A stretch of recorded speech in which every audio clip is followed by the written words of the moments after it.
Merci d'être à l'écoute des radios Mali. Il est 13h à Gao, dans la cité des Askia. C'est l'heure de votre journal de la mi-journée.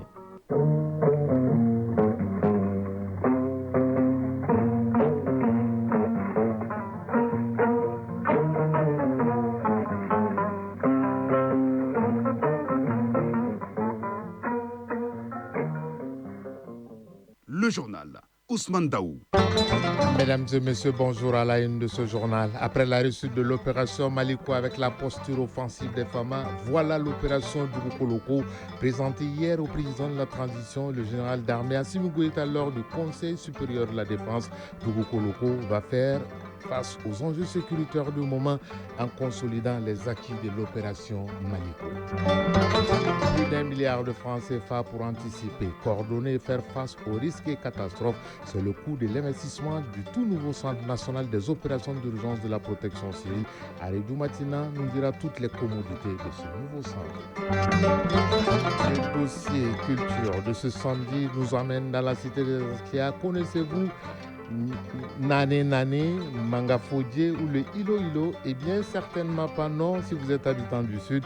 Eh bien, ces noms sont des tresses de femmes dans la cité des Askia.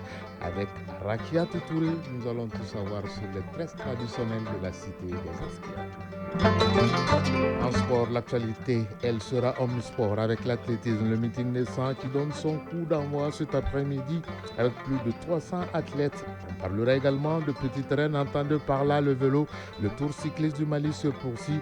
En basketball, la journée sera marquée par le choc des dames. Stade malien Bamako Djoliba Assé. Et en football, c'est jour de finale pour les cadets du Mali. Ils seront face au Maroc pour la recherche d'une troisième étoile. Coup d'envoi 14h, temps universel, une rencontre que vous pourrez suivre en principe sur votre télévision nationale au RTM1. Voilà pour le sommaire. Dans un instant, les détails.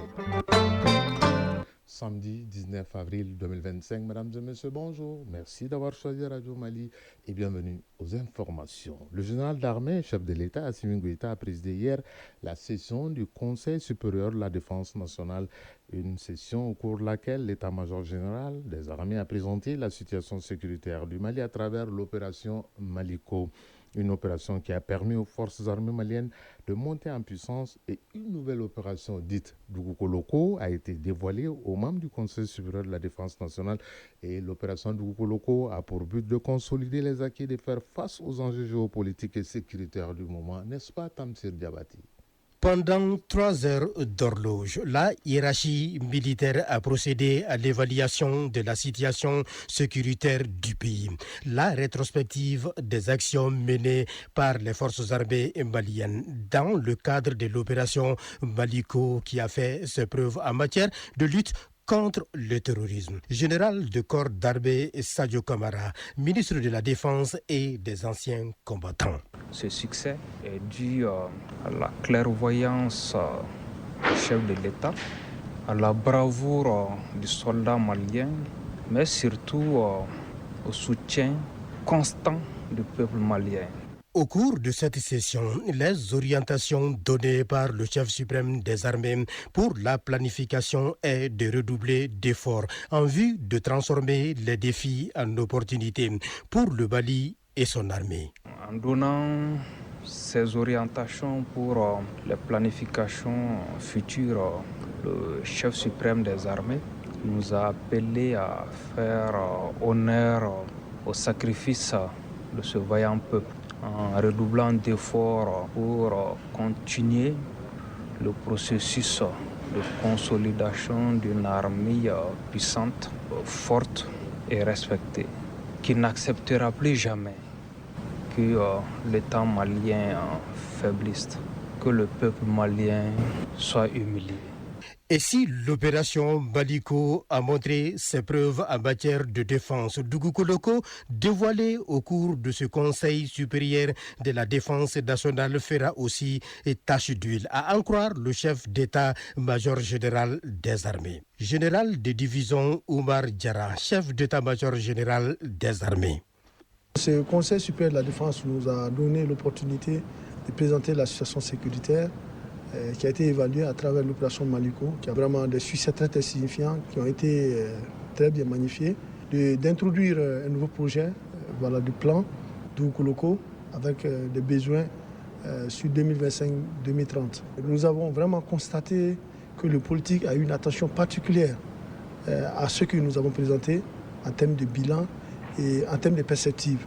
Le dernier Conseil supérieur de la défense, toutes les ressources qui ont été allouées aux forces armées et de sécurité, ce qui nous a permis de reprendre l'initiative sur le terrain, rapidement, conformément à la phase 1 du plan Maliko, et de réoccuper pratiquement, nous redéployer sur le terrain les défis qui étaient liés au départ des forces internationales, minimiser ces défis et aujourd'hui concrétiser le redéploiement de l'administration, de l'autorité de l'État sur pratiquement toute la partie nord du pays et l'ensemble du territoire national.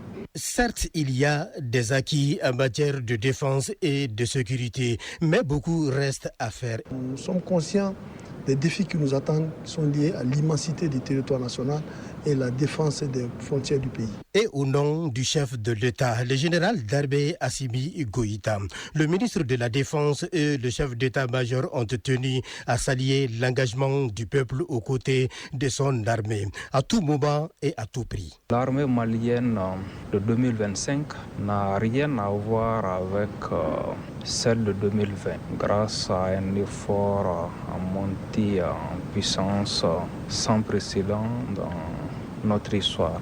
L'adversité, qu'elle soit interne ou externe, n'est qu'une source supplémentaire de motivation pour l'armée malienne. L'armée ne se bat pas que sur le front, elle se bat également à travers le ministère de la Sécurité pour permettre aux populations de faire face aux risques et catastrophes. Eh bien, c'est pourquoi le Mali dispose désormais d'une infrastructure ultra moderne en vue d'assurer une réponse efficace, rapide et coordonnée face aux situations d'urgence en matière de risques et catastrophes. Le Centre national des opérations d'urgence de la protection civile, dont il est question, a été équipé de dernière génération pour assurer la protection des personnes et de leurs biens face aux effets des risques et catastrophes. L'édifice a coûté, tenez-vous bien, plus d'1 milliard de francs CFA. Il a été construit dans le cadre du projet de renforcement de la résilience climatique au Mali, Hydromet Mali, sur le financement de la Banque mondiale et du Fonds vert climat. Aridou Matina nous parle des commodités de ce nouveau centre pour la protection civile. Dans un contexte où les risques climatiques se multiplient et s'intensifient, le seul moyen pour y faire face et protéger les populations est de disposer de structures modernes pour la surveillance, l'alerte ainsi que pour l'analyse en temps réel des données sur les catastrophes. Le nouveau Centre national des opérations d'urgence de la protection civile inauguré est donc bien plus qu'une infrastructure, mais une ambition, une vision et surtout une réponse immédiate aux nombreux défis liés aux effets néfastes du changement climatique. Général de brigade Boukari Kodjo, directeur général de la protection civile. Le CNU va ainsi désormais contribuer à renforcer les capacités de réponse immédiate en permettant une gestion centralisée et unifiée des urgences. En cas de catastrophe, le CNU permettra de mieux organiser les secours, de rationaliser l'utilisation des ressources et de garantir une efficacité maximale dans l'exécution des opérations d'urgence. Conçu selon les standards de gestion des situations d'urgence, le centre sera un maillon essentiel pour faire face aux risques et catastrophes. Il est bâti sur 3 niveaux et financé par la Banque mondiale et du Fonds vert climat dans le cadre du projet de renforcement de la résilience climatique au Mali, Hydromet Mali. Merci à colonel Cheikh Fantamadi Kone, coordonnateur du projet Hydromet Mali. Cette infrastructure permettra une meilleure coordination des interventions, une gestion plus efficace des urgences et une réduction significative des pertes humaines, matérielles et environnementales. Clara Anna De Souza, directrice des opérations de la Banque mondiale au Mali. Le Centre national des opérations d'urgence jouera le rôle crucial de fournisseur des informations d'alerte à travers des services hydrométéorologiques dont les infrastructures ont été récemment inaugurées et le système d'alerte précoce. C'est donc un ensemble systémique parfaitement intégré qui est mis à disposition du gouvernement et des populations du Mali. Je voudrais réaffirmer la constante disponibilité de la Banque mondiale et notre engagement sans faille à continuer d'accompagner le gouvernement du Mali dans la mise en œuvre de ses politiques de développement et de résilience face au climat. L'imposante structure répond désormais à une nécessité absolue des plus hautes autorités de doter le pays d'un centre de coordination stratégique capable d'assurer une réponse efficace, rapide aux situations d'urgence. Oumar Sogoba, secrétaire général du ministère de la Sécurité et de la Protection civile. Cet édifice a coûté la bagatelle de plus d'1 milliard de francs CFA. Ce joyau architectural est une fierté nationale. Il est aussi un symbole fort de l'engagement des plus hautes autorités de la transition à protéger nos concitoyens.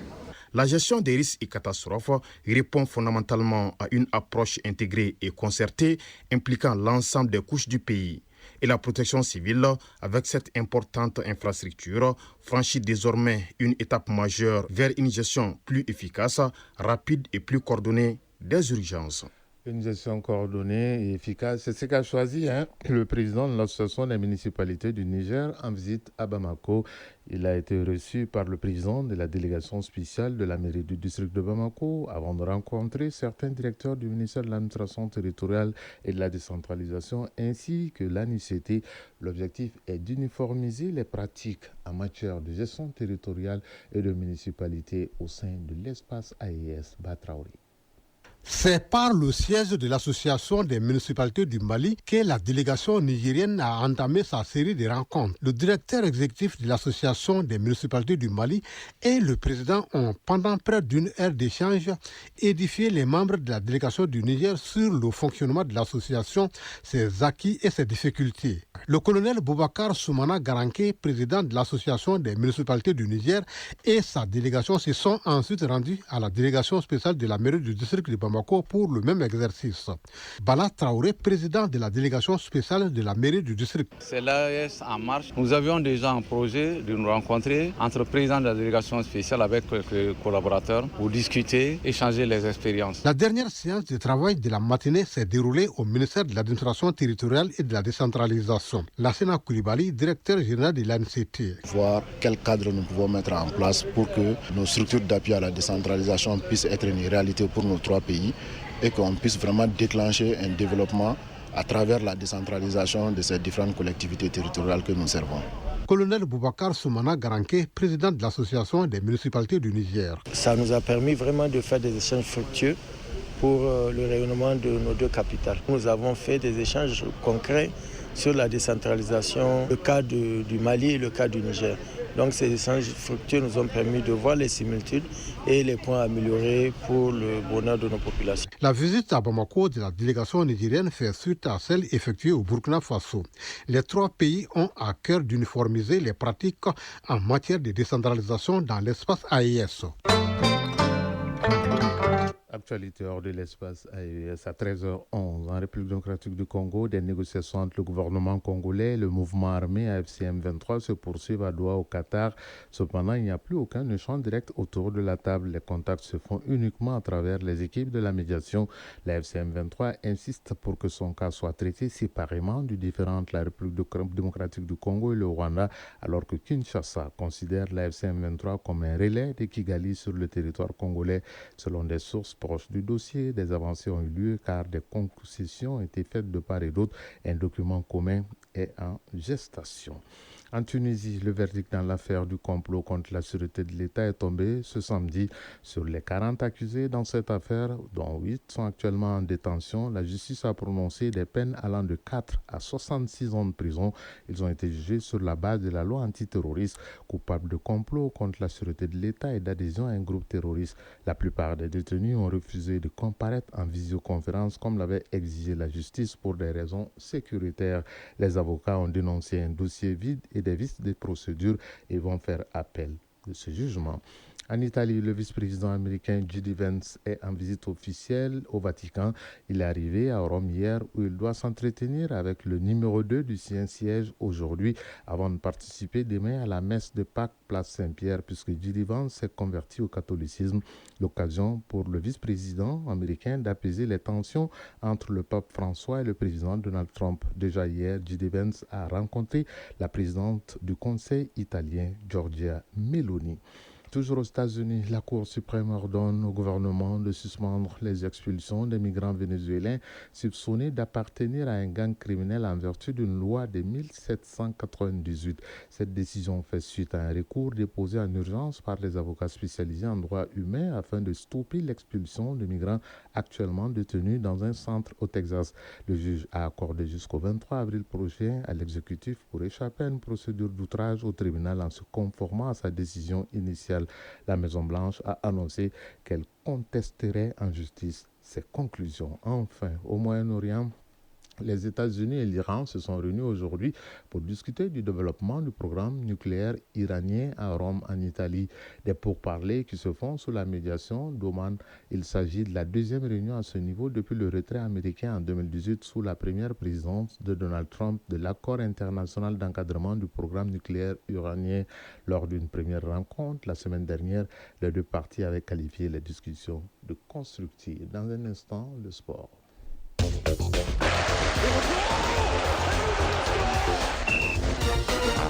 Et l'Omnisport ce samedi avec l'athlétisme, les épreuves de la 32e édition du meeting des 100 ont commencé ce matin. Les compétitions seront officiellement lancées cet après-midi avec la cérémonie d'ouverture. En basketball, la 9e journée du championnat national de première division a débuté hier. Elle va s'achever ce samedi avec un choc de l'Iba Stade malien à Dam. En football, la 18e journée du championnat national de Ligue 1 Orange démarre cet après-midi. Elle va s'achever avec 4 rencontres au programme, tandis qu'en Ligue des champions sur le continent, les matchs allés des demi-finales se jouent ce samedi.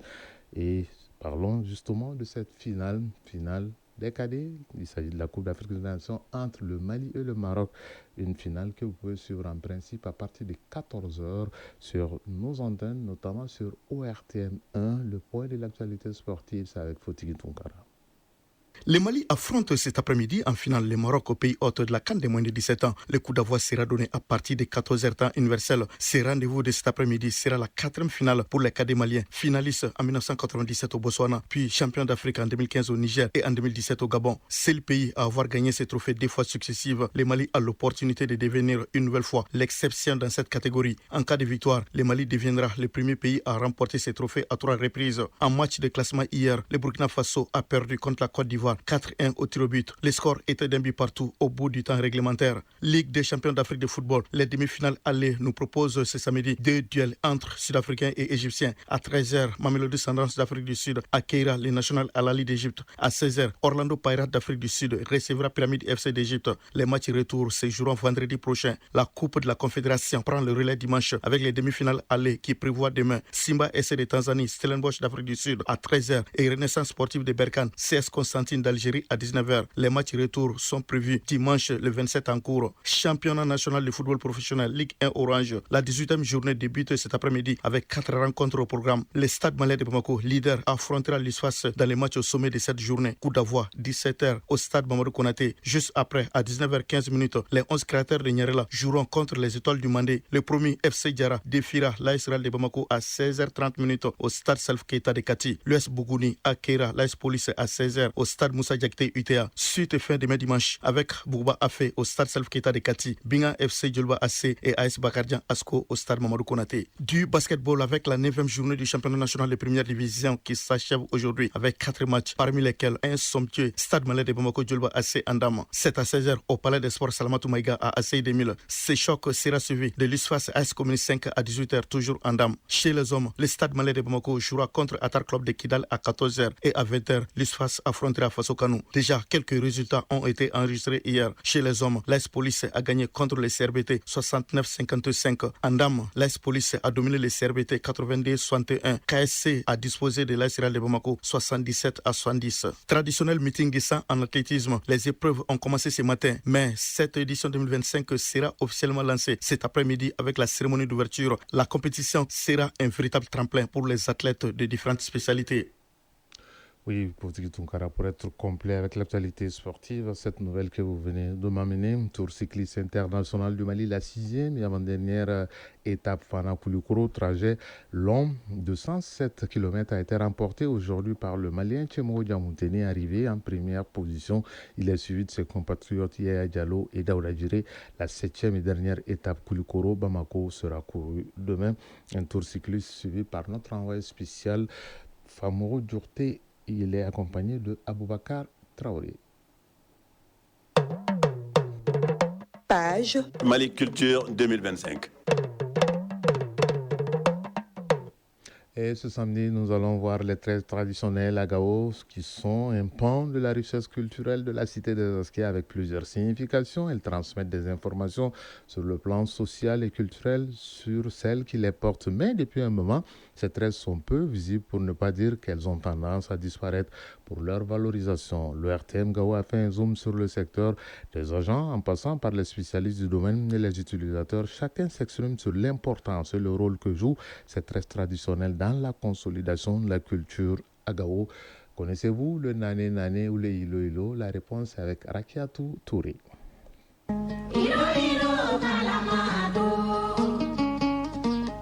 Les femmes du septentrion du Mali, particulièrement celles de Gao, sont reconnues par leurs tresses multiples et variées. La femme Songoï de son enfance à l'âge adulte, à chaque étape de sa vie, doit porter un modèle de tresse en fonction de son âge, les circonstances sociales, entre autres. Une pratique purement culturelle. Halimatou Touré, spécialiste en coiffure traditionnelle. La première tresse que la femme Songoï doit porter est appelée Nani Nani. Elle est tressée d'un côté et l'autre rasée. Après, c'est le mangafo djelélé que la jeune fille porte entre 12 et 13 ans. Elle la protège des difficultés qui peuvent survenir lors de l'accouchement et favorise sa fécondité. Pour les nouvelles mariées, elle porte le hilo hilo, la nuit de noces.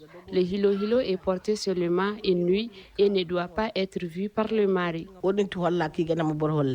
Après hilo hilo, les nouvelles mariées portent aussi yolo gorbo durant tout le reste de la période de noces. Après, elle porte le bamba bamba pour partir dans son foyer. Il ne lui est ensuite permis de porter aucune autre tresse jusqu'à la naissance de son premier enfant. Au cours de la quarantaine, c'est le fata qu'elle porte. À sa sortie de quarantaine, elle porte kokara qui permet de protéger la femme et le nouveau-né des mauvais esprits et préserver la capacité physique et mentale de l'enfant. La tresse permet aussi d'indiquer le sexe du nouveau-né. À milieu Songoï, certaines tresses sont interdites et non renouvelables. Ramatou Maïga, spécialiste en tresses traditionnelles. La femme Soray porte une seule fois dans sa vie les tresses hilo hilo et les kokara. Mais les tantes maternelles de la mariée peuvent, quant à elles, porter une deuxième fois les kokara les jours du mariage de leur fille pour faire savoir que ce sont elles les mamans. Délaisser un moment au profit des coiffures modernes par la jeune génération, les coiffures traditionnelles connaissent de nos jours un renouveau. Nombreuses sont les jeunes filles qui sont inscrites dans des centres d'apprentissage pour se former. Aguichatou Al-Bachar, apprenante. Apprendre à faire les tresses traditionnelles est une façon pour nous de retourner aux sources. Je dois faire un an de formation. Mamadou Samaki, chef de la mission culturelle de Gao. Nous travaillons beaucoup avec les femmes qui sont dans des associations pour valoriser, transmettre ce savoir-faire à la jeune génération. Nous les accompagnons, nous les montrons aux gens. S'il y a des missionnaires qui viennent aussi, nous les présentons à ces missionnaires-là. Il n'est pas rare aussi de voir aujourd'hui des jeunes filles qui ont remplacé les tresses modernes par les tresses traditionnelles. Ces tresses qui sont jadis confectionnées à partir de cori, d'argent, d'or ou de perles n'ont pas échappé à l'ère de la modernisation selon Nana Touré. Aujourd'hui, les tresses traditionnelles sont aussi disponibles en posée. Grâce à ça, on reçoit des commandes venant de partout. Avant, Gofa était seulement en or ou en argent, mais maintenant, il existe en métal aussi. Il existe également des nouvelles créations comme la tresse AES. Pour la valorisation de nos patrimoines culturels, Halimatou Touré appelle à un retour aux sources. Actuellement, plus d'une vingtaine de jeunes filles sont en formation chez moi. Avec l'aide de ma tante, les apprenantes reproduisent des modèles que j'achète avec elles pour ensuite les revendre. Je conseille surtout aux femmes de revenir en arrière pour que nos enfants ne se perdent pas. En plus de leur beauté, les tresses traditionnelles Songoï, apprécieux de tous, ont des valeurs et des principes qui mettent en avant la culture malienne dans sa généralité.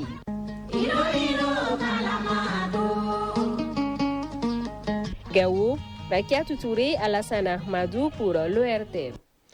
Désormais, vous savez tout du nané-nané, du maramfodje, du bamba, entre autres. Ce sont les tresses traditionnelles de la cité des Askia à Gao, où il est 13h24. C'est la fin de ce journal. Même heure à Dramane et à Logokakulu, région Nkaï. Mais gardez vos positions d'écoute. Dans un instant, Mohamed Sangari sera là pour le journal interrégional. D'autres pans de la culture malienne, ce sera samedi prochain dans notre édition de 9h et de 13h.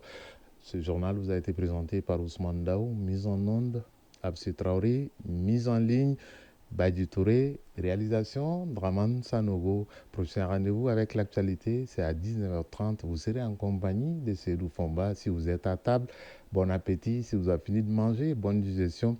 Tout le plaisir a été pour nous de vous servir. Chacun de nous ne peut être une étoile, mais tâchons de briller pour éclairer là où nous sommes. Au revoir et à très bientôt.